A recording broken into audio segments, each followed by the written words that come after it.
Assalamualaikum warahmatullahi wabarakatuh. Selamat datang kembali di channel Kelas Kimia. Apa kabar semuanya? Semoga selalu sehat dan semangat terus ya. Bismillahirrahmanirrahim. Pada video kali ini, kita akan mempelajari tentang struktur atom. Kira-kira apa aja yang akan kita pelajarin dari materi struktur atom ini? Ya, kita akan bahas tentang apa saja partikel dasar suatu atom, bagaimana proses penemuannya, terus kita akan mengenal apa itu nomor atom maupun nomor massa, dan bagaimana menentukan partikel-partikel yang terdapat dalam suatu atom. Serta kita juga akan membahas tentang isotop, isobar, isoton, maupun isoelektronik.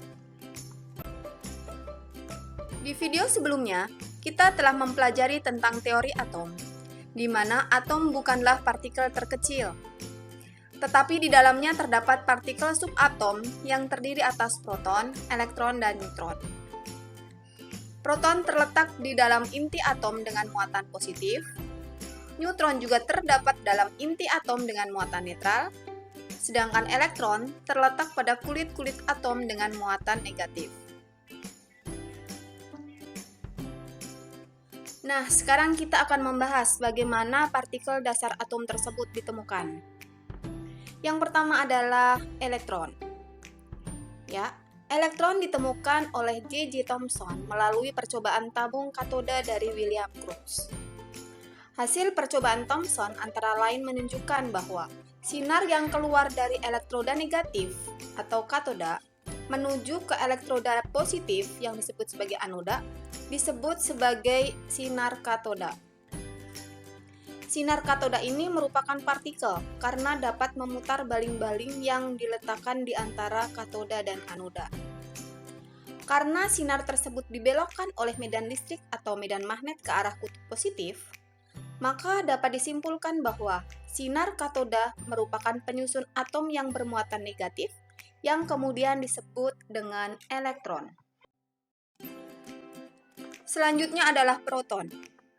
Goldstein pada tahun 1886 melakukan percobaan dengan menghubungkan tabung sinar katoda yang terdiri atas anoda atau kutub positif dan katoda atau kutub negatif dengan tegangan tinggi. Hasil percobaan tersebut adalah ketika sinar katoda yang bermuatan negatif merambat menuju anoda yang bermuatan positif, ada sinar lain yang bergerak dengan arah berlawanan melewati lubang pada plat katoda. Oleh karena arahnya berlawanan, maka sinar tersebut haruslah tersusun dari partikel-partikel bermuatan positif. Sehingga Goldstein menyimpulkan bahwa sinar yang dihasilkan tersebut kemudian disebut sebagai sinar anoda atau sinar positif yang disebut dengan proton. Selanjutnya adalah inti atom. Inti atom ditemukan oleh Ernest Rutherford. Melalui percobaan hamburan partikel alfa, sinar alfa ditembakkan ke plat emas tipis yang di sekitarnya diletakkan detektor yang berpendar jika terkena sinar alfa. Dari percobaan tersebut, terlihat bahwa hampir semua partikel alfa diteruskan menembus lempeng emas dan hanya sebagian kecil dipantulkan atau dibelokkan.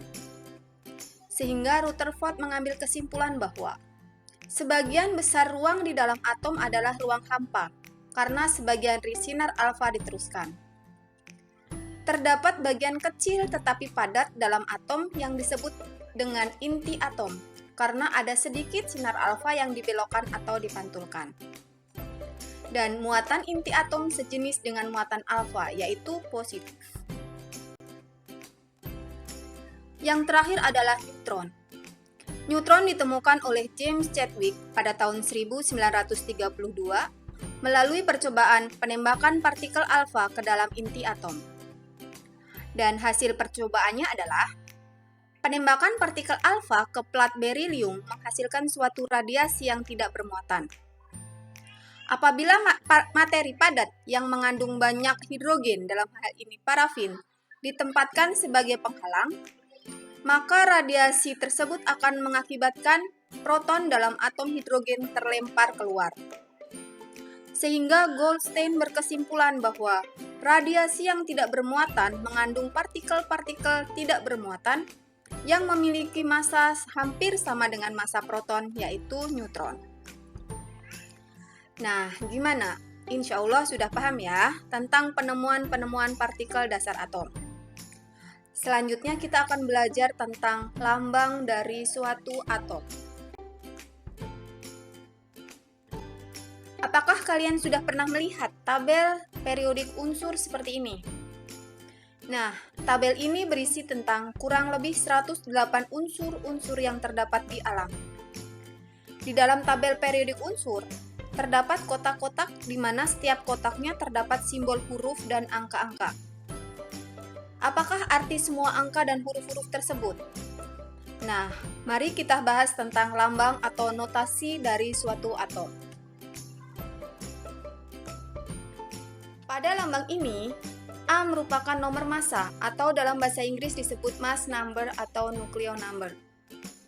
Nomor massa dapat diperoleh dengan menjumlahkan proton dan neutronnya.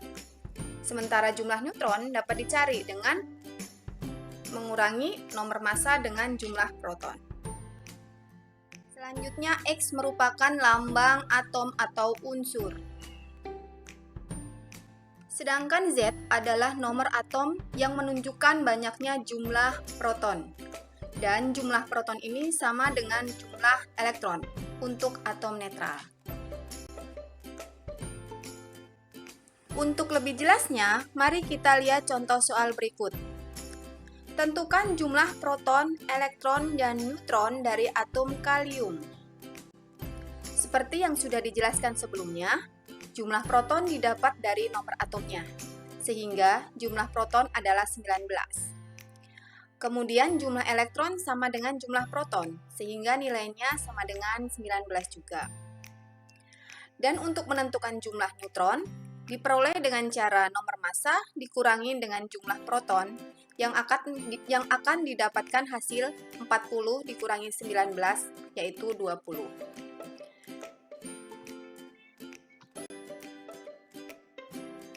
Nah, selanjutnya kita akan bahas tentang ion. Ion adalah atom yang bermuatan. Jika suatu atom bermuatan positif, maka menunjukkan bahwa atom tersebut melepaskan elektron. Sedangkan jika atom bermuatan negatif, menunjukkan bahwa atom tersebut menerima atau menangkap elektron. Untuk ion Mg2+, menentukan jumlah protonnya dengan melihat nomor atom, yaitu 12.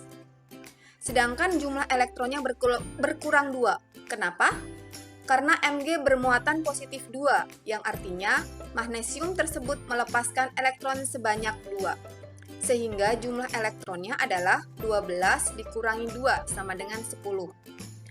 Dan jumlah neutronnya diperoleh dari nomor massa dikurangi jumlah proton.